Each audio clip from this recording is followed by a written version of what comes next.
Hare Krishna, Hare Krishna, Krishna Krishna, Hare Hare,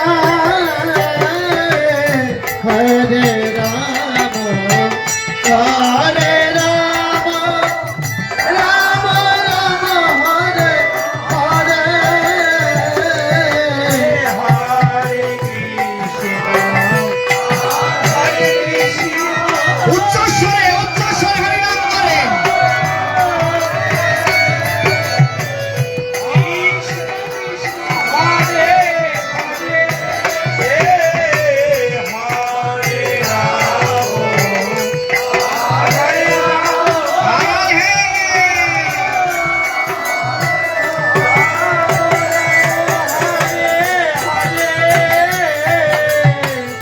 Hare Krishna, Hare Krishna, Krishna Krishna, Hare Hare, Hare Rama, Hare Rama, Rama Rama, Hare Hare, Hare Krishna, Hare Krishna, Krishna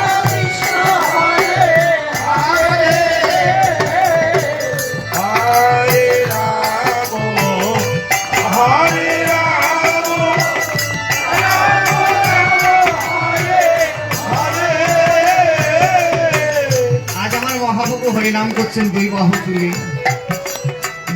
তুলে হরিনাম করছেন।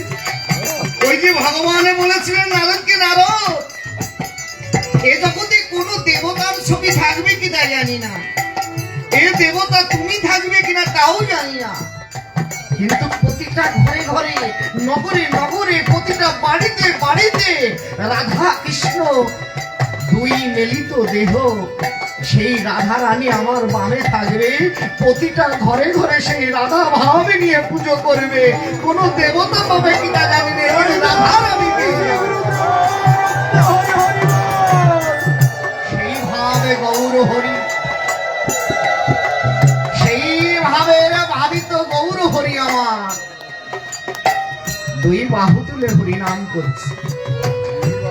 এদিকে নবদ্বীপের শ্রীধর পণ্ডিত আজ নয়নে জলে কেঁদে কেঁদে বুক ভাসাচ্ছে।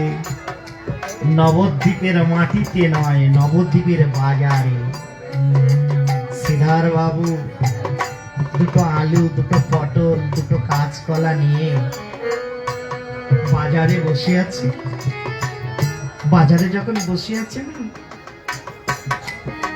বাজারে বিক্রয় হচ্ছে না, কেন জানেন?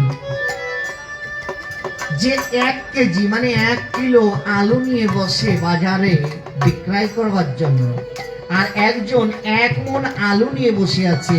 ওই 1 মণ আলুর মালিকের কথার ঘৃণায় ওই 1 কিলো আলু যে বিক্রয় করে তার কোনো মূল্য থাকে না। তাই আমার শাস্ত্র সিদ্ধান্তে বলেছিলেন কবি ভাবক বিজয় সরকার, কি বলেছিলেন জানেন? আসল সোনা ঘুরে রাস্তায় রাস্তায় নকল নিয়ে টানাটানি, ভবের বাজারে দেখলাম সব কানা আর কানি। এ জগতের আসলের কোনো মূল্য নেই, সব নকল নিয়ে টানাটানি। আর একটা বহুদিনের একটা গান আছে জানেন, বলেছিল আসল নকল মানুষের ভিড়ে আসল মানুষের না যাইছি না। এখন আমরা কে আসল কে নকল বিচার করার মতন শক্তি নেই। বিচার যে করবেন গোবিন্দ নাদি গোবিন্দ, বিচার করবার জন্য, ওজন করবার জন্য দাড়ি পাল্লা নিয়ে বসে আছে সেই গৌর হরি পরম ভক্ত ছিলেন শ্রীধর পণ্ডিত। শ্রীধর পণ্ডিত বাজারে বসে আছে, বাজারে বেচা কিনা নেই, এই গোবিন্দকে ডাকছে, হে গোবিন্দ তুমি কি পাস করে আমার একটু আহার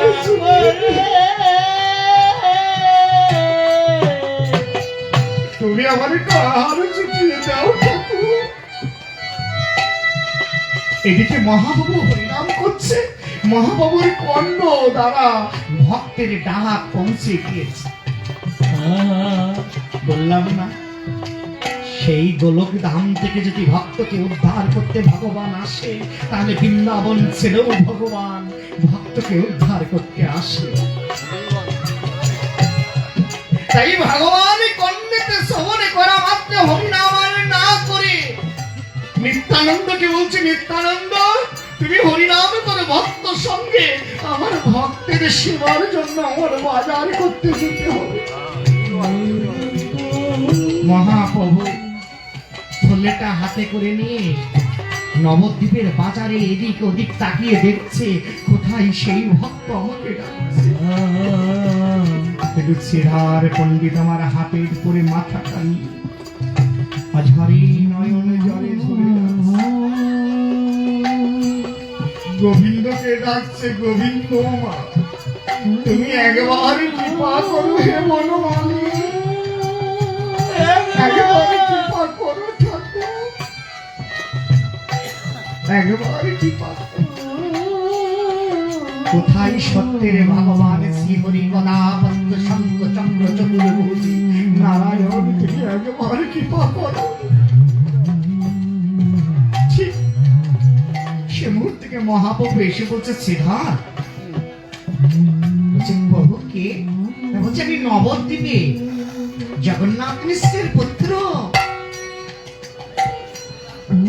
আমার মার নাম শশীমাতা, আমার নাম নিমাই, আমি এসেছি তোমার কাছে কিছু বাজার করতে। বলছে ঠাকুর বাজার করতে এসেছো? ঠাকুর আমার কাছে তো বেশি খাবার অর্থাৎ বেশি সবজি নেই ঠাকুর। বলছে আমার এই সবজির প্রয়োজন নেই, যেটা কিনা লাগে না সেটা আমাকে এনে দাও। বলছে কি কিনা লাগে না? বলছে আমাকে একটু কলার মোচা, কলার থোড় আর বনের কচুর শাক এনে দাও, আমি তাই নেবো। যা তোমার পয়সা লাগে না তুমি আমাকে দাও, আমি তোমাকে পয়সা দিয়ে আমি তোমাকে কড়ি দিয়ে কিনে নিয়ে যাবো। প্রতিদিন কলার মোচা আর কলার থোড়ে নিয়ে ভগবানের জন্য নিয়ে আসেন। কিন্তু শ্রীধর পণ্ডিত জানে না যে এই ভগবান নিমাই পণ্ডিত ভগবান কলির জীবের উদ্ধার দাতা, যে সৃষ্টিকর্তা, যে পালন কর্তা, যে উদ্ধার কর্তা, সেই ভগবান অনন্তকালের ভগবান, অনন্ত শক্তিময় গোবিন্দ এসেছে কলির জীবকে করাতে আজ বৈষ্ণব দেশে। শাস্ত্রে বললেন, কি বললেন? জীবের নিস্তার লাগিয়া, দেখেছেন জীবের নিস্তার লাগিয়া নন্দ সুত গৌর হরি, ভুবনেতে প্রকাশ হলেন গুরু রূপ ধরি। তাই ভগবান গুরু রূপ ধরে নিতাই আর গৌর এলেন দুটি। আজ মহাপ্রভু বলছে বাজারটা করেছেন, করার পরে কলার মোচা থোড় দিয়েছেন, মহাপ্রভু থলের মধ্যে নিয়ে চলে যাচ্ছে। সে সময় পেছন থেকে কিছু বললেন না, পয়সা দিলেন না, মানে কড়ি দিলেন না। এভাবে একদিন, দুদিন, 3 দিন, 4 দিন করে নিয়ে যাচ্ছে। যাবার পরে ঠিক 7 দিনের মাথায় শ্রীধর পণ্ডিত নিমাই মহাপ্রভুর হাতখানা ধরে বলছে, প্রভু প্রতিদিন তো আপনি বাড়ি নিয়ে যান, আমাকে আজ কড়ি দেবেন না? মহাপ্রভু বলছে, শ্রীধর তুমি আমার কাছে কড়ি চাও, আজ আমাকে কলার মোচার থোড় দাও, তোমাকে যেদিনে ভবন